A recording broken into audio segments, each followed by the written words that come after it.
And we do have a recording in progress. And to everyone, both our live students and those who have come in on this recording, thank you for coming on in. You have reached session 19, the return home in the series called The Story. I'm Paul McLeod, the Minister of Education at Mount Calvary Baptist Church in Knoxville, Tennessee. Thank you for joining us.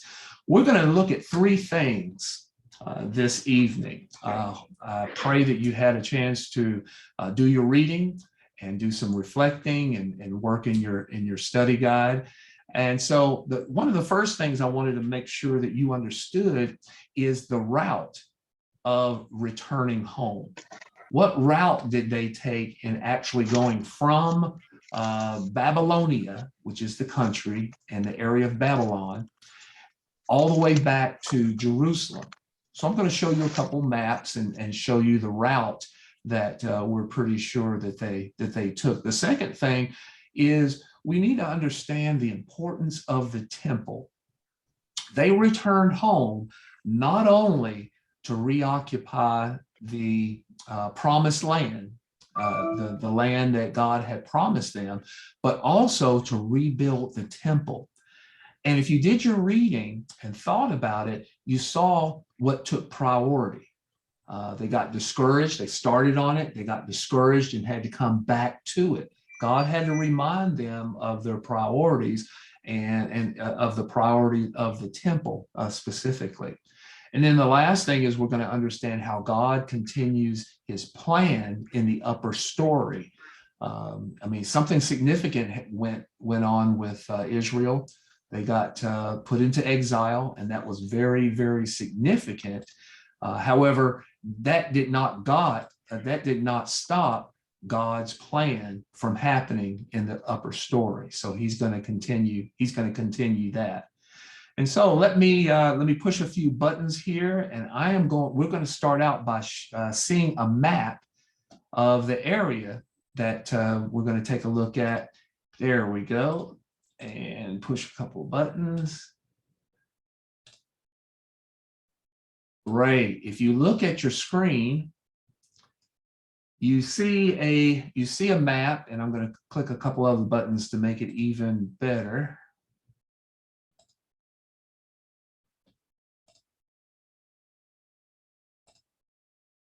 There we go. Now I've got a laser pointer on this map that you can see. What you're looking at is a part of the earth around the Mediterranean Sea. This is the eastern part of the Mediterranean Sea. The Mediterranean Sea being the main body of water we see here, and to the northeast, that's the Black Sea, and to the east of that is the Caspian Sea. I hope I didn't get that mixed up. Here in the west, just to get you oriented, here's the Italy, the boot of Italy with Sicily near the boot. Here you see the the northeastern part of Africa, of the continent of Africa. Here you see there's Egypt with the Nile running and the delta of the Nile.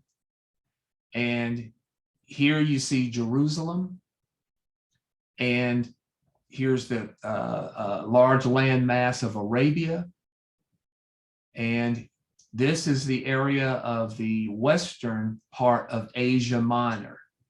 And then to the northwest of that, you can see the area of what we call kind of the Balkans and the Grecian islands to the west here. Now, just to get you further oriented, of course, we have Jerusalem, which was the destination of the returning Israelites, or actually they're Judites at this time. Now, off here to the west is the city of Babylon. Babylon is actually the city. Babylonia is the country. So this huge region, depending on where you are in time, it was probably a lot larger, but this whole area was the kingdom of Babylonia, and this is Babylon, their capital. To the southeast was a city called Nippur or Nipper. I've heard it said both ways. And this was a major city, and there were several cities around in which the Jews occupied during the exile. And so they went all the way from the area of Babylon all the way to Jerusalem. And you can see that their route is marked out here, going to the northwest up to probably Aleppo, down through Hazor, down to Jerusalem. The first thing that you're going to notice is that it's not a straight route. You notice that it would have been a lot quicker, at least on the map, that they could have gone from the Babylon area, from the area of Babylon, over to Jerusalem and saved themselves at least probably a third of the distance, if I'm looking at that right. The reason why, and most of you can probably guess why, the reason why they didn't take the straight route is this area is desert. This area between Babylon and Jerusalem is desert. And their caravans were very susceptible to the temperature and the drought of the desert in parts of Arabia. Now, if you had wells along the way, that's great. You can water your camels, your animals. You can get water yourself. However, this area has very few wells. And so they had to go along what's called the Fertile Crescent. And this area here that you see that I'm going up and down is called the Fertile Crescent. Of course, called the crescent because of the crescent shape. And they called it fertile because along rivers, they had crops they could eat, and they also had water. And they had people. There were desert bandits back then that actually roamed the desert, that would actually lived in the desert. They were very specialized. They had tips and tricks to live out in the desert. And if you tried to go from the area of Babylon over to Jerusalem, you may get raided by the desert bandits. So they took the route of the Fertile Crescent. I've changed views here, another slide that zooms in on this route. Again, you can see here off to the east, Babylonia with the capital of Babylon.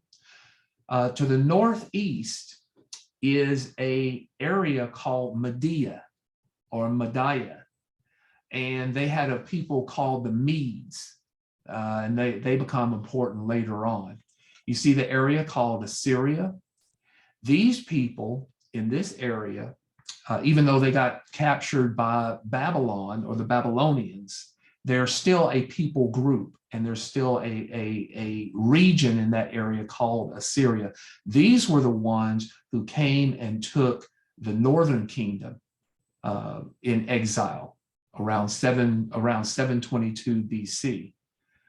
And so Babylonia then took over the region. They conquered the Assyrians, and the Babylonians took the southern kingdom into captivity around 586 or 587 BC. Again, that route goes up to the northeast. It actually follows rivers all the way to Aleppo, which is in Syria, and then all the way down through Damascus, Hazor, down to Judea and the city of Jerusalem. And so I wanted you to see this geography and help you to understand that the Jews, and by the way, the difference between calling them Israelites and Jews is that they're going to Judea. And so the Babylonians and some of the Medes later on, they changed that word a little. Instead of saying Judeans, they shortened it and called them Jews. So in a technical aspect, they don't become Jews until after they were exiled, or actually when they came back. After they came back to Judea and to the promised land, technically they're known by Jews during that time. So from now on, technically it's okay to call them Jews. And so the Jews, I wanted you to realize that them going back to Judea, going back to Jerusalem, was a long trip. And it was a big, big deal for King Cyrus to make a decree and tell them, hey, you can go all the way back to your country.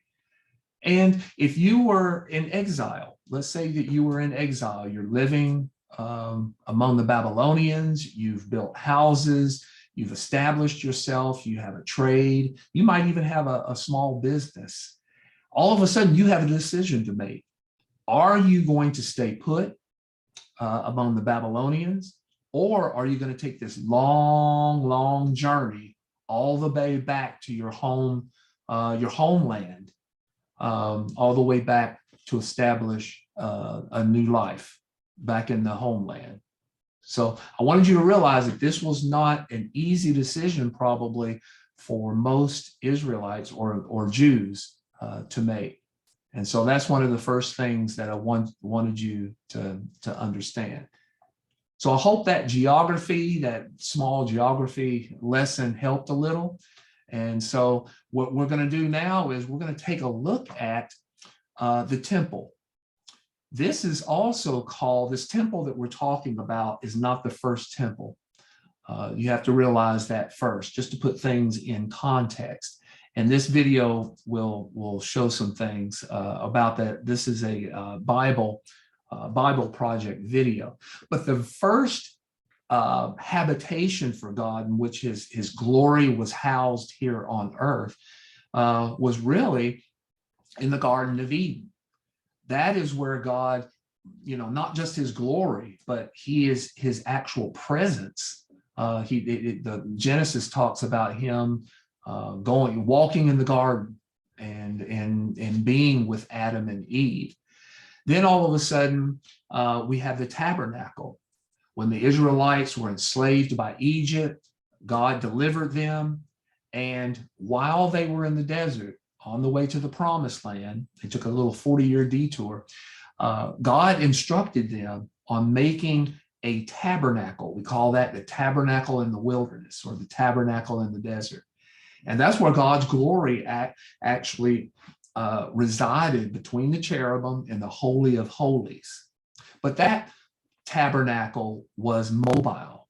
They broke it down, they carried it, then they would stop and they would set it up again. The first, quote, permanent building that was built, it was Solomon's temple. Solomon's temple was grand. David designed it. He provided the materials, and Solomon actually built it. Unfortunately, as you know, if you've been keeping up on the story, it was totally torn down. It was set on fire. All of the furnishings and all the cups and everything was, a lot of it was taken to Babylonia, and the Babylonians had it. So there was no temple, and the Jews were taken into exile. Now, all of a sudden, King Cyrus, a pagan king, hears from God, and God moves his heart to let them go back so that they could be in the promised land again, and they could actually build the temple again. But let's focus on the temple for just a minute and try to understand the importance of the temple and why God wanted the temple to be actually made so that he could dwell. So bear with me for a minute. I'm going to push some more buttons here and get ready to show you this video. Here we go. And you may have to adjust your device sound depending on how it comes across. So here we go.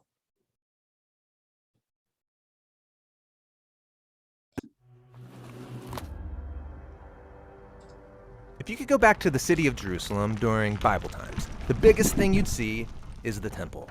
This beautiful building was designed by King David and built by King Solomon, and they believed that it was the home of the God of the universe. Wait, I thought God's home was in heaven.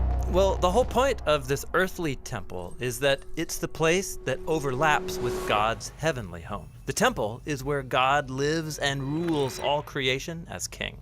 That's cool, but even Solomon, who built the temple, didn't believe that it could contain the God of the universe, right?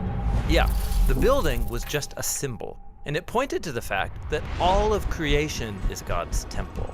And that's actually what the first page of the Bible, Genesis 1, is all about. Really? It says that creation is God's temple? Well, it doesn't need to say it. The whole story shows it. In Genesis 1, God creates an ordered world out of a dark wasteland by speaking in a series of 7 days. Then on the 7th day, God's presence fills creation as he takes up his rest and rule. Similarly, the tabernacle and later the temple were built and dedicated in a series of 7 speeches in 7 days, after which the priest or king could rest and rule in God's presence. So all of creation is where God intends to dwell. It's like his temple. Exactly. Now, turn the page to Genesis 2 and we get another portrait of creation. This one focuses in on the land. And in the center of the land is a region called Eden, which in Hebrew means delight. And in the middle of delight, God plants a garden in which God and humanity live together. And that's why the temple was modeled after the garden, filled with imagery of gold and flowers. The menorah symbolized the tree of life. It's the place where God dwells with his people. Oh, got it. And check this out. In the temple, the Israelite priests and Levites were to work and to keep the temple in God's presence. This is exactly the job description given to humanity in the Garden of Eden. So these humans were the first priests. But instead of ruling with God, they wanted to rule on their own terms, and they're exiled from the garden temple. And like Adam and Eve, Israel's leaders also wanted to rule on their own terms, and they too were exiled. The temple was destroyed, and this left them wondering, did God give up on Israel? Will God bring about a new creation? Well, the biblical prophets anticipated the day when God would create a new temple with a new priesthood. That's when God's presence would fill all of creation. And when the Israelites returned to the land, they did rebuild the temple. But that temple didn't turn out the way the prophets hoped. In fact, later Israelite prophets said that this temple was hopelessly corrupt. So they're still waiting for the ultimate temple. And here we come to the story of Jesus. He said that through him, God's presence and rule was coming into our world in a new way. And he presented himself as a new kind of priest. But Jesus wasn't a priest, and he didn't work in the temple. Right. Jesus said that God's presence, his rest and rule, was filling the world through his own life, death, and resurrection. Jesus was claiming that he was the true temple, and this new temple would expand out to include all of creation. That's a really big claim. And it got even bigger. After his resurrection, Jesus said that God's presence would come to dwell in and among his followers so that they would become mini temples. Communities of people where God rests and rules. Exactly. This is the Bible's vision of the church, which is described as a temple. Not a building, but people. Yeah, like when Peter says, "You all are living stones built up as a temple for God's Spirit to dwell." So, at the end of the story, do we ever get a new physical temple? Well, not exactly. What we see is a renewed cosmic temple, just like Genesis 1. And this new creation doesn't need a temple building because through Jesus, all creation is now the place where God rests and rules the world with his people.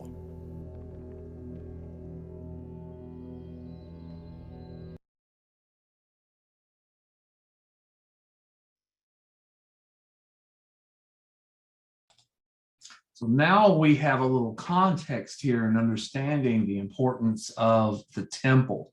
It's where God's not only rests, but where he rules. And we see this being played out in a shadow and a type and symbols here on this earth in the Old Testament. And Jesus is the new temple and brings about the new covenant in which his people, not the Israelites now, but his church, becomes his temple, and we are his temple, and we all know, or we all should know, that the temple is not, the church is not a building. The church is us, because we have the Holy Spirit ruling and resting in us. So we have become actually God's temple. So this idea of temple was very important. And so we really have to understand that and understand why God said some things and why God put a priority on the Jews building the temple and not necessarily their houses first. And so let's keep that in mind as we get ready to see Randy Frazee and what he says about this chapter, chapter 19, about them returning home. If you'd like to keep some notes, your fill in the blank notes are on page 165 of your study guide.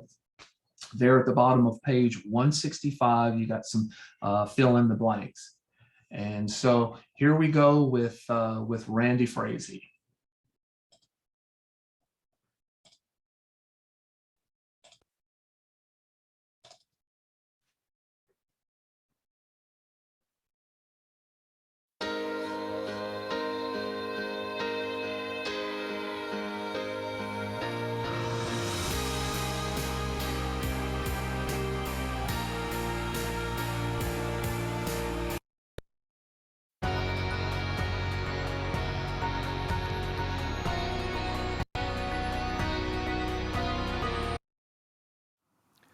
This is your story, this is my story, but most of all, this is the greatest story ever told. This is God's story.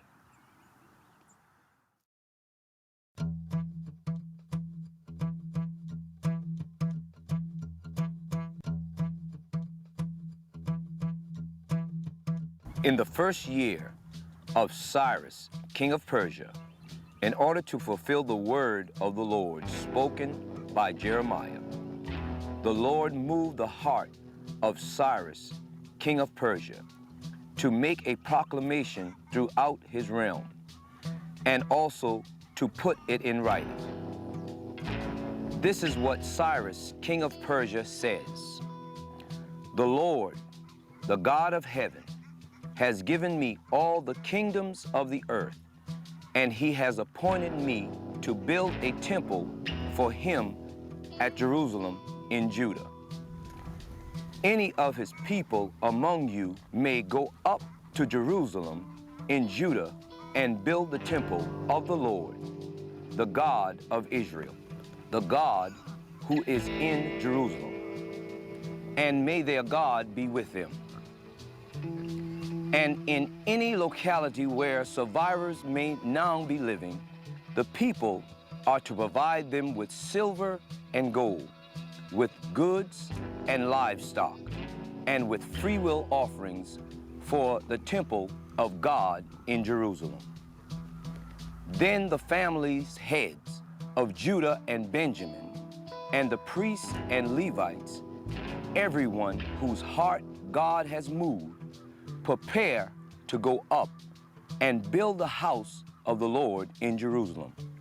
All their neighbors assisted them with articles of silver and gold, with goods and livestock, and with valuable gifts, in addition to all the freewill offerings. Moreover, King Cyrus brought out the articles belonging to the temple of the Lord, which Nebuchadnezzar had carried away from Jerusalem and had placed in the temple of his God.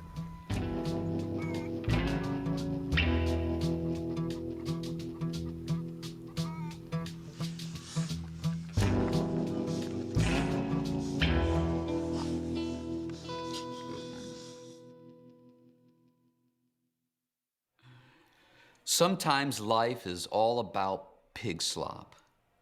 The prodigal son can tell you about the pig slop. He smelt it, felt it, served it. He may have even tasted it. In one of Jesus' best-known stories, Jesus described the pigpen experience of a stubborn-hearted son. The boy, born in privilege, demanded his inheritance before his father's death. He took the money to a first-century equivalent of Monte Carlo. Within a few days, he was on a first-name basis with the casino manager. Within a few more, he was dead broke, looking for a job. He found one, feeding pigs. The salary must have stunk as much as the swine did because the boy was soon drooling over pig slop. He seriously considered taking a place at the trough and digging in. That's when he came to his senses and got back on track with his life. But it took some pig slop to get his attention.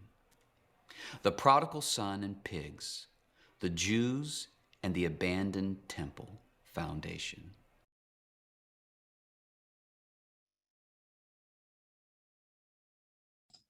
Bear with me for just a minute. I need to check a setting. I got a note saying that there may be a problem with the sharing. And so let me just check a couple of things and go right back to it.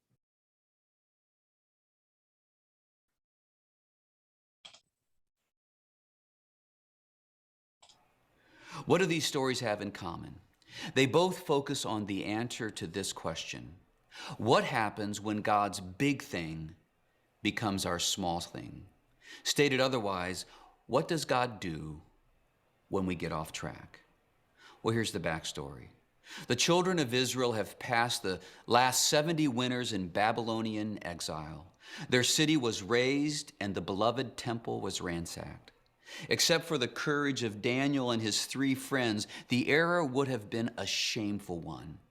But after 7 decades of clouds, a tunnel of sunlight pierces the clouds and surprises the people.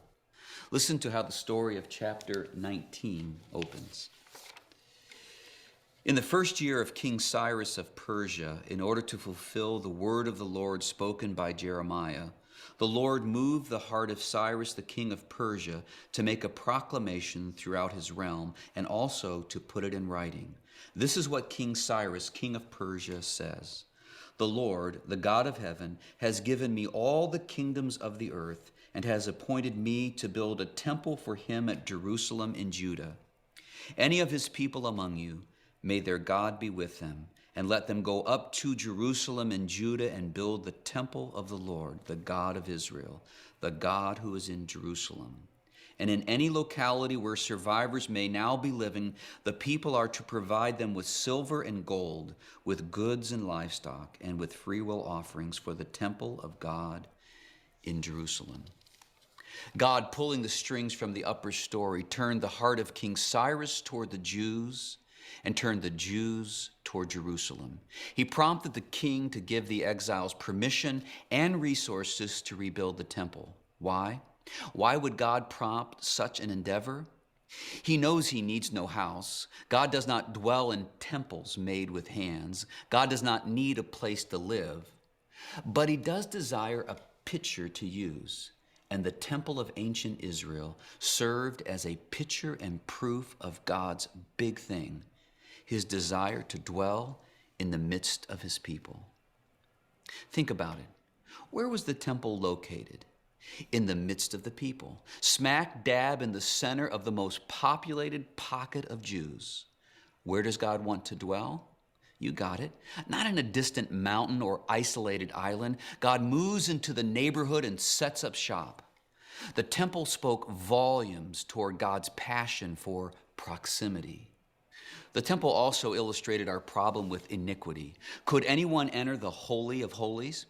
No, only the reverend, and then only after a blood sacrifice.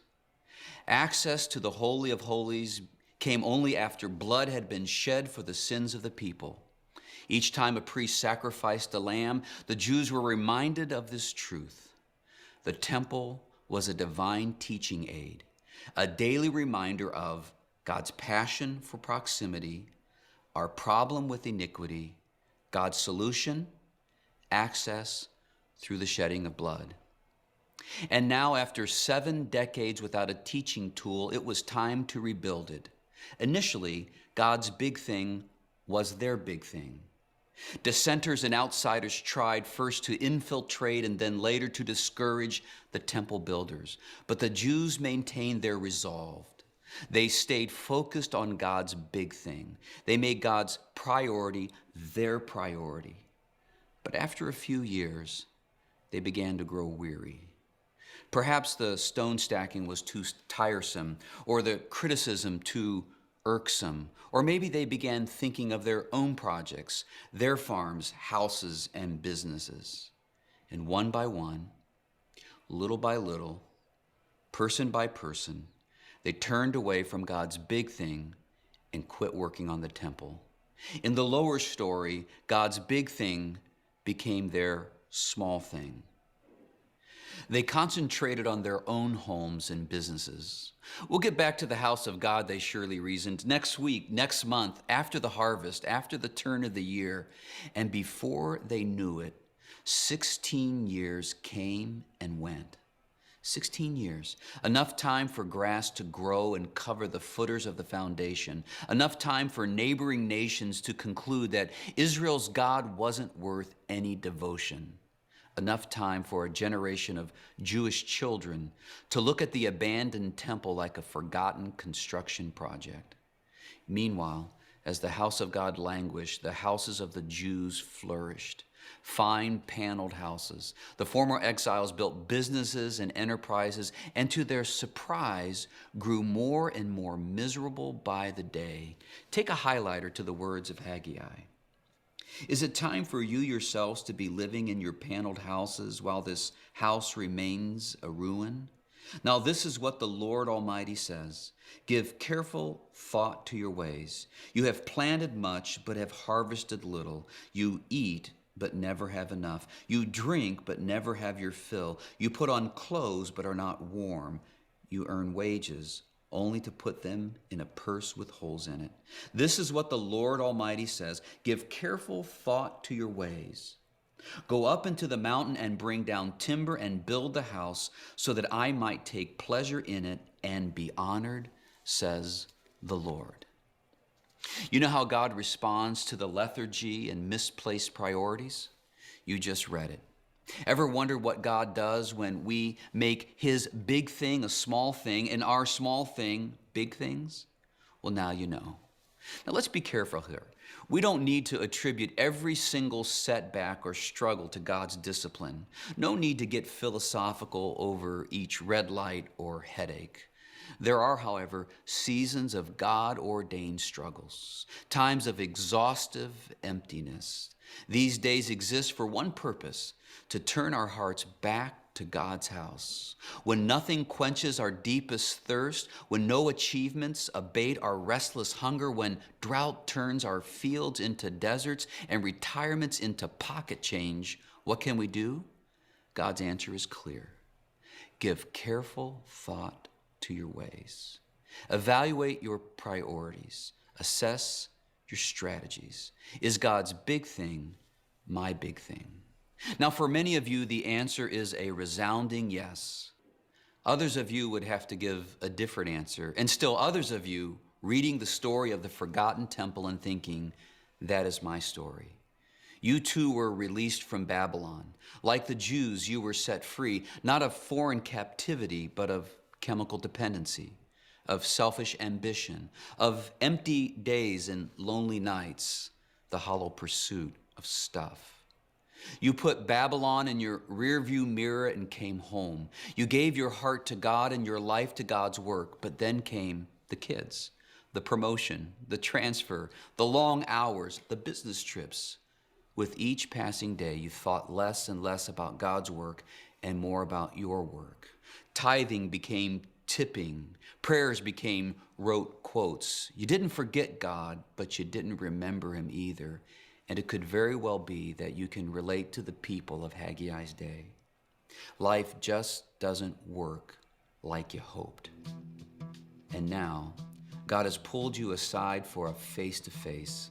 It's time to consider your ways. It's time to wash off the pig mud and get after it.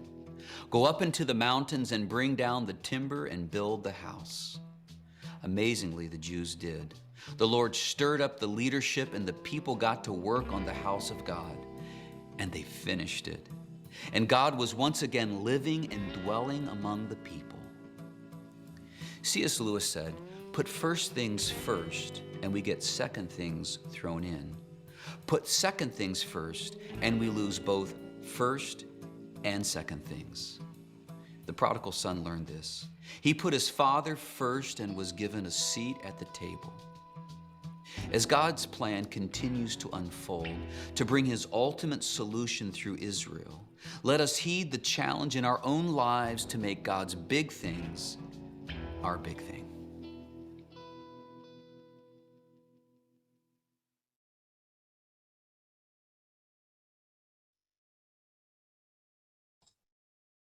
Let's take a few minutes and kind of reflect on what we've experienced this past week. We've gone over a lot of things. I've shown you some videos. You've done a lot of reading this past week. And let's see if we can gather all that together and point out a few high points. On page 167 of your study guide, you see a question at the top of the page. It's number 4, top of 167. It says, as you reflect on what you learned this week in chapter 19, what is your biggest takeaway? What is your biggest takeaway? Your biggest takeaway could have been an aha moment that you had this past week in your reading or going through your study guide. An aha moment could have been the temple video, maybe a couple points out of that, or what Randy Frazee said. Your aha moment or your biggest takeaway could have been one of the blanks, one of the bullet points on page 165 as you took notes during the video. So whatever was your aha or your high point or your biggest takeaway this moment on page 167, you're given some lines there. Take a few minutes and write down a sentence or two on your biggest takeaway this past week. I'll give you a few minutes.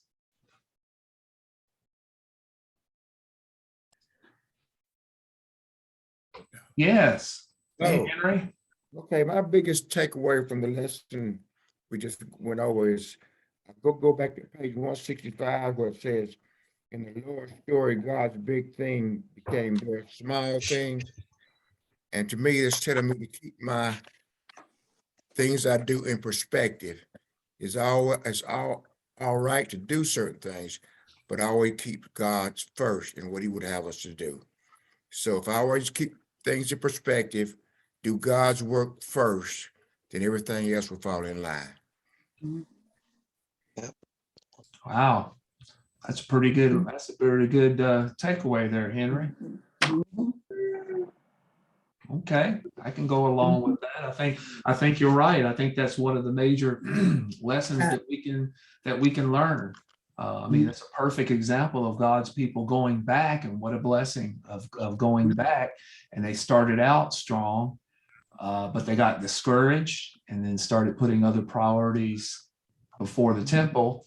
And we saw what happened then. And thank God he brought them back. I mean, thank God they came to their senses and listened to Haggai and got with the program. So, okay, that's a great takeaway, Henry. Thank you. I'd like to piggyback off what Henry said. If the Lord gives you an assignment, you can think, well, I can stop and he won't require me to finish that assignment. But just like with the temple, it don't matter. If he's assigned something to you, he's going to make sure at some point that you get it done, or he's still going to require it of you. You see how long they took, but he still required them to finish that temple. So Yeah. any job that any assignment that he gives us, he still is going to require us to see it completed. Right. Yeah. Right. Yep. Yeah, that's good, Rodney. And you know what I liked also was an aha moment was when they did not, or when they were not obedient to him, he had a way of bringing their attention back to him. He was telling them that nothing was going right in their lives. And sometimes he does that to us, and you wonder what's going on. And that's when you have to sit down and face it, and, pray about it, see what you're doing that's wrong. I think Yeah. he puts our attention back. He puts you back in, he puts you back on the right path. Yeah. Yeah. And I like the way Randy Frazee put that in perspective. He put context, and we don't need to get too extreme in thinking that every little headache, Right. every little red light is God telling us we did something wrong. But we do have seasons of struggles, sometimes for that reason of getting us back on track. Yep. I was amazed at God's patience in dealing with the people. And, when they started doing other things and building their own houses, he did not give up on the notion that he needed the temple built. He didn't need it to prove that he was God. He didn't need it to prove his dominance and how he was over everything. But as Randy Frazee put it, he wanted to be in the midst of his people, his chosen people. And so he never gave up. He kept giving them another chance to do what he had commanded them to do. Yeah. Wow. Yeah, God is patient, isn't he? Yeah, he is. His mercies endure forever.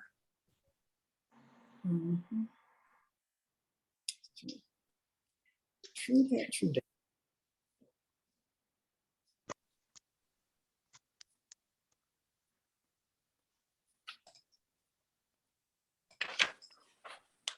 What other Also, Paul, takeaways? Yes.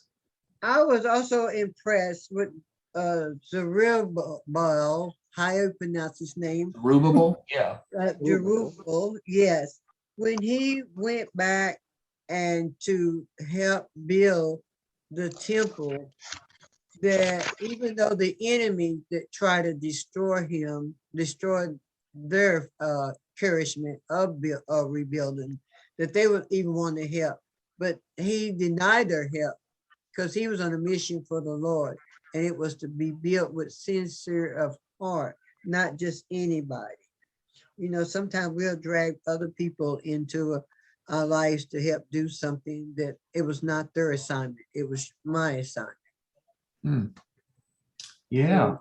Yeah. So we have to be careful when you're doing a mission. Even though you want to do it to the end, but you have to remember not to bring everybody else into it. If it's Okay. Okay, that's a great observation. Yeah.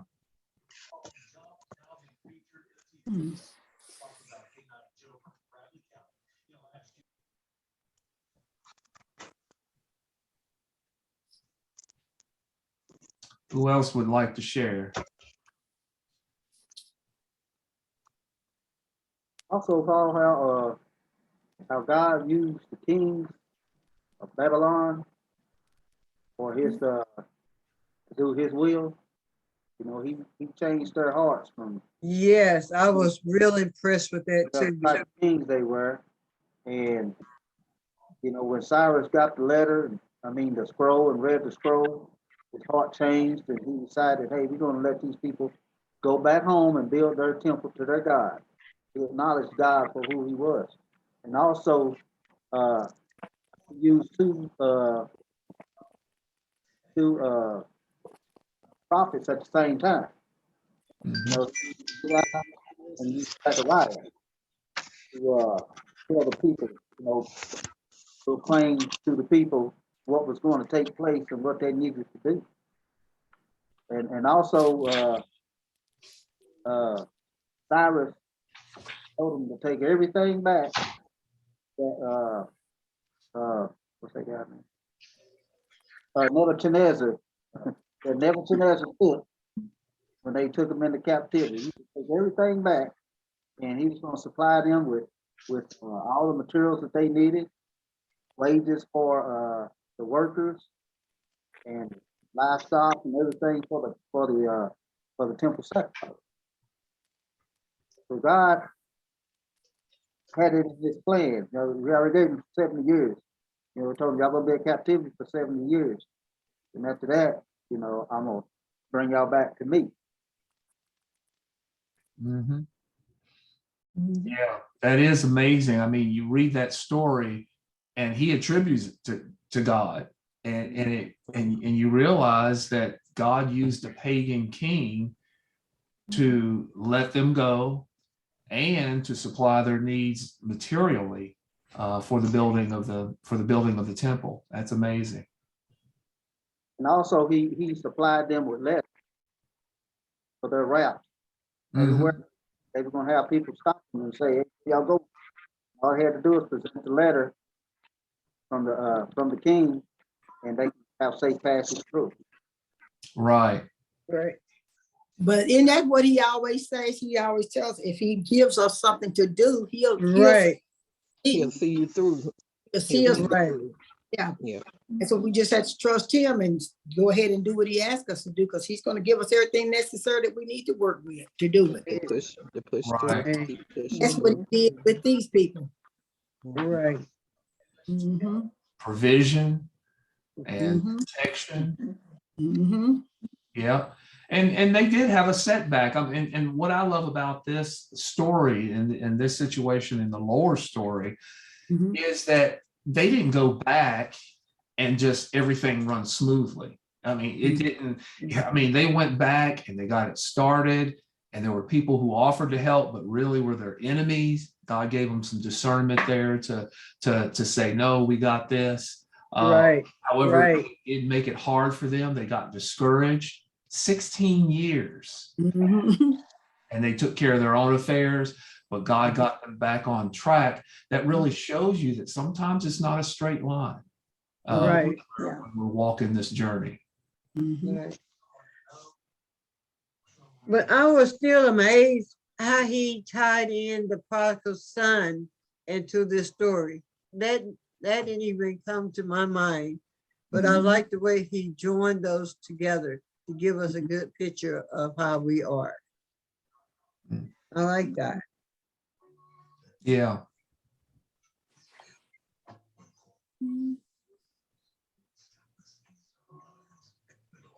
Okay, anyone else? Some good discussion, some good points.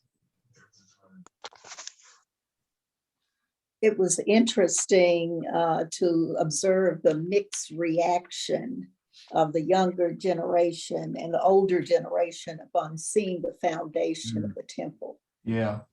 Right, totally different, and I'm sure for different reasons. The older generation sobbed, they were in tears to see, I guess, such a small foundation in comparison to what the Lord had given them through Solomon. And the younger generation, on the other hand, they thought this was glorious. And certainly it was, considering how they had to struggle to get to that point. But it's all depends on our perspective and our relationship with God. The younger generation just had a morsel, just a tiny piece of the glory of God and the blessings of God. The younger generation, on the other hand, the older generation had knowledge of what God could do, what he was capable of doing, much greater things than that. Yeah. So true. Yeah, that's a great observation. Yet they stayed united. Yes, they did. They didn't split off into factions of the older and the younger and war with each other. They were still united in the project. Exactly. And I like the way it said the sobs and the cheers sort of blended together. You couldn't tell which was which. Yeah. Right. That's very good. That's a great observation. And I think that's a lesson. There's a biblical principle in that. God meets us where we are. Yeah. He meets us wherever we are, whether we've seen bigger and better things or whether this is a new thing.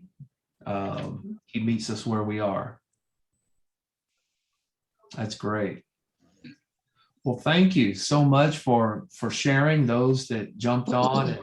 And I really hope that these times of reflection bring out some things to you. I try to do that probably every other week, and help us to understand the context and understand the principal things that we're supposed to get out of this. There's a lot going on in the Lord's. Yes. But if we keep our eyes on the upper story and how God is walking through his plan, I think we see the lower story in a different light. And I think those are the lessons learned. So that's great. Thank you so much for reflecting and also sharing. Just to put a bow around it, to summarize, we took a look at the route that they took on from Babylonia all the way back to the Promised Land, and really wanted to give you a good view of the geography of how they went home. We also took a look at the temple. Although that wasn't a major emphasis of Randy Frazee, I thought it would be good for you to understand the place and the context of the temple, and why it was important to put that first when the Jews went back to Jerusalem. And then, of course, we talked about different aspects of how God continued his plan in the upper story. God is going somewhere with this whole thing. He's stepping through his plan, and from the upper story, as we get glimpses of his plan, we can start to see where he's going. Now, next week we are going to look at the story of Esther and how God orchestrated amazing details and timing to save his people from execution. It's amazing to see God. I don't want to even say in the background, but it's interesting to see how God moves things around and the timing in Esther's story to save his people. In our personal time this week, let's read pages 168 to 172 in our study guide, 168 to 172. It's entitled The Queen of Beauty and Courage, the Queen of Beauty and Courage. So that's what we're going to be doing this next week.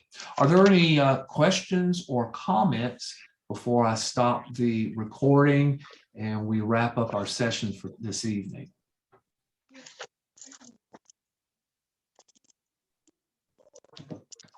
All right, don't see any questions or comments coming forward. So bear with me for a minute. Live students, want to talk to the recording. Those that are watching the recording right now, thank you so much for hanging in there with us, watching the videos, watching the discussion. I pray that you are getting a lot out of this and going through the study guide with us. If you'd like to join us live, call the church office to get the Zoom information. And that number is 865-524-5912. And we'll get you hooked up. So again, thank you for watching the recording, and I'll see you next time.